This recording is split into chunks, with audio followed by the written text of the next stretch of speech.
एक मामूली चीज़ नहीं है, ये गैर मामूली चीज़ है। This is a very uncommon thing कि डॉक्टर जयशंकर वहाँ से निकले दिल्ली से और जाके कल अपना रिपब्लिक डे उन्होंने अबू धाबी में भी मनाया और साथ में उन्होंने वो असल में तो वो जो राइजीना मिडल ईस्ट डायलॉग के लिए गए हैं। That's how India is helping United Arab Emirates to be go more global. वो कैसे? बहुत बड़ा geo political and geo economics event हो रहा है अबू धाबी में, और वो इवेंट वो एनुअल कॉन्फ्रेंस है जो दिल्ली में हुआ करती थी, यानी कि राइजीना डायलॉग।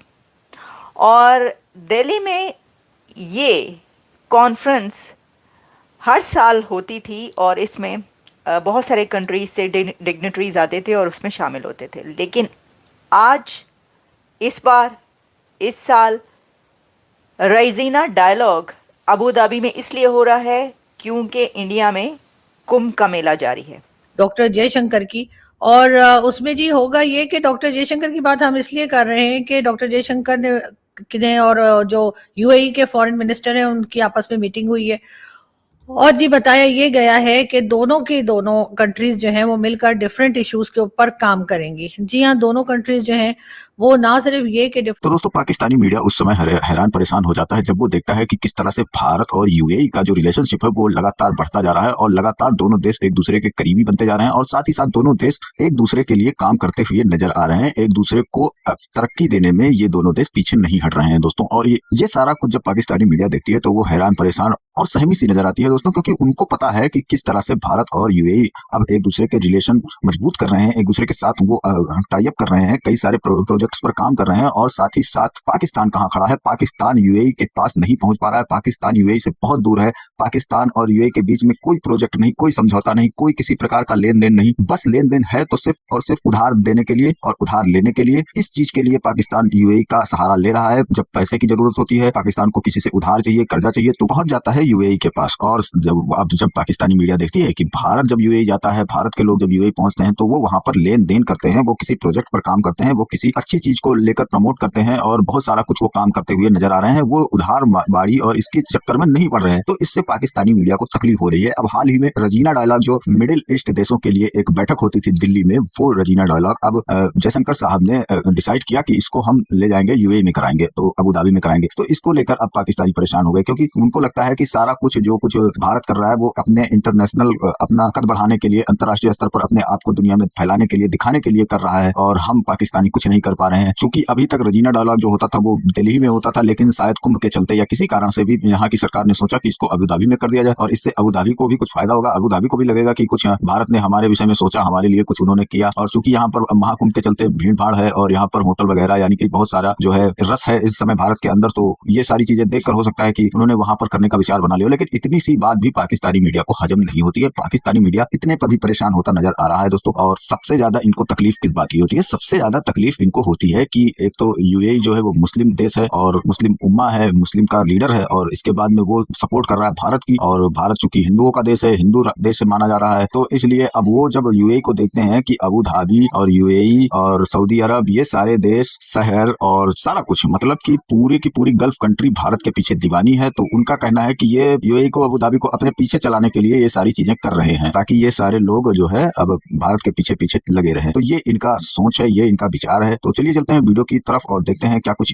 पाकिस्तानी मीडिया का कहना है इस मुद्दे पर। वीडियो पसंद आए तो लाइक करें, चैनल को सब्सक्राइब करें और शेयर करना ना भूलें। डिफरेंट इश्यूज के ऊपर काम करेंगी, बल्कि साथ मिलकर कई जगह पर बिजनेस के बारे में भी बात की गई है और कई दूसरी चीजों पे बात की गई है, जिसपे के यूएई और उसके साथ साथ जो है इंडिया, जी हाँ, भारत और यूएई जो है वो आपस में मिलकर काम करने की तरफ जा रहे हैं, जो कि यकीनन एक बड़ी अच्छी बात है। लेकिन पाकिस्तान की अगर हम बात करें तो पाकिस्तान और यूएई के बीच में नहीं जी, हम कुछ करने नहीं जा रहे। अगर हम कुछ करते भी हैं तो आप जानते ही हैं कि वो सिर्फ और सिर्फ लोन से ही रिलेटेड होता है, इसके अलावा और कुछ नहीं होता। अगर हमने कुछ चाहिए भी तो हम उन्हें सिर्फ लोन लेने या लोन वापस ना करने की ही बात करते हैं, उससे ज्यादा कुछ नहीं करते। डॉक्टर जयशंकर को ये समझ लगी कि भाई हम हर साल राइजीना डायलॉग जो है वो कराते हैं हम दिल्ली के अंदर।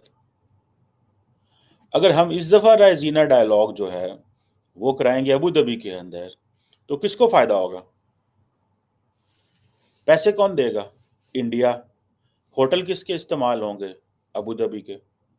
डॉलर किधर जाएगा? Abu Dhabi. इंडियंस कहाँ ट्रैवल करेंगे? Abu Dhabi. समझ रहे हैं आप बात को? That's where they are working and thinking. इस तरह काम कर रहे हैं वो इस तरह काम कर रहे हैं कि उन्होंने दुबई को, अबू धाबी को अपने पीछे लगाया हुआ। इंडिया में महाकुंभ हो रहा है, और महाकुंभ के बारे में इससे पहले हमने बात की थी। महाकुंभ में कितने करोड़ इंसान हिस्सा ले रहे हैं। तो इंडिया के जो होटल्स हैं वो सारे बुक्ड हैं, जगह नहीं है। पूरी दुनिया से डिग्निटरीज और सेलिब्रिटीज़ महाकुंभ में हिस्सा लेने के लिए पहले ही पहुंचे हुए हैं, अभी और भी आ रहे हैं, और ये अभी कई दिन तक जारी रहेगा। 144 साल के बाद जो इवेंट आया हो, जो फेस्टिवल आया हो महाकुंभ, और जिसमें 40 करोड़ लोग हिस्सा ले रहे हो, तो फिर उसके बाद आप सोच सकते हैं कि होटल्स में जगह कहाँ बचेगी इतना बड़ा डायलॉग करवाने के लिए। जबकि भारत की तरफ से जो है वो अक्सर आपने देखा कि जब उनके कोई भी, चाहे फॉरेन मिनिस्टर हो, चाहे प्राइम मिनिस्टर हो, या कोई सी भी मिनिस्ट्री भारत की है, जब वो यूएई की तरफ जाती है या कह लीजिए कि सऊदी अरब की तरफ जाती है, तो उस वक्त जो है वहां पर काफी एक तरह का ये देखने को मिलता है कि डिफरेंट किस्म के बिजनेसेस के ऊपर बात हो रही होती है। और इस वक्त भी यही हुआ है कि एक बार फिर डॉक्टर जयशंकर और उनके साथ साथ कई दूसरे जो हम देख रहे हैं कि यूएई के साथ कई तरह की जो है वो बातचीत चल रही है। 2 लेवल पे इंडिया ऑपरेट करता है। एक वो लेवल है कि जनाब इंडियंस बड़ी तादाद में अबू धाबी जा रहे हैं, वहाँ पे नौकरियां कर रहे हैं, ऑड जॉब्स भी कर रहे हैं, सीईओ लेवल की वो जॉब्स भी कर रहे हैं। और एक लेवल ये है कि जहाँ पे इंडियन गवर्नमेंट इस लेवल पे ऑपरेट कर रही है। अब डॉक्टर जयशंकर जब वो बात करते हैं, वहाँ पे पहुँचे हैं, तो वो क्या बात कर रहे हैं? वो कह रहे हैं जी देखिए, उन्होंने किस चीज़ का जिक्र किया है? उन्होंने बाब्स हिंदू मंदिर का जिक्र किया है कि हमारे और अबू धाबी के साथ क्या ताल्लुकात है, प्लूरलिज्म, हार्मनी, टॉलरेंस। और उन्होंने अबू धाबी को ये बताया कि हमारे एजुकेशनल इंस्टीट्यूशंस यहाँ पे हैं। भारत के लिए ये एक बहुत ही अच्छी अपॉर्चुनिटी निकली कि डॉक्टर जयशंकर अटेंड करें इंडोनेशिया के प्रेसिडेंट को दिया जाने वाला डिनर, और उसके बाद फ़ौरन निकल कर पहुँचे वो वहाँ पर। यानी डॉक्टर जयशंकर ने अपना रिपब्लिक डे सेलिब्रेट किया और फ़ौरन वो निकल के पहुँचे अबू धाबी, और वहाँ पर इस वक्त वो दुनिया भर के जो लीडर्स हैं उनसे मुलाकातें कर रहे हैं। रायजीना डायलॉग का अबू धाबी में होना इस वजह से, जो कि मैंने बताया कि महाकुंभ की वजह से वहाँ पर ले जाना, लेकिन ये एक बड़ी ही ज़बरदस्त अपॉर्चुनिटी मिल गई है इंडिया को। मतलब जो दहाइयों से, फॉर मैनी डेकेड्स, इंडिया अपनी लेबर बेचता रहा, जिस लेबर की वजह से इंडिया ने अरबों डॉलर रेमिटेंस कमाई है, अरबों डॉलर रेमिटेंस कमाई है। लेकिन ये अब वो नेक्स्ट लेवल पे जा चुके हैं।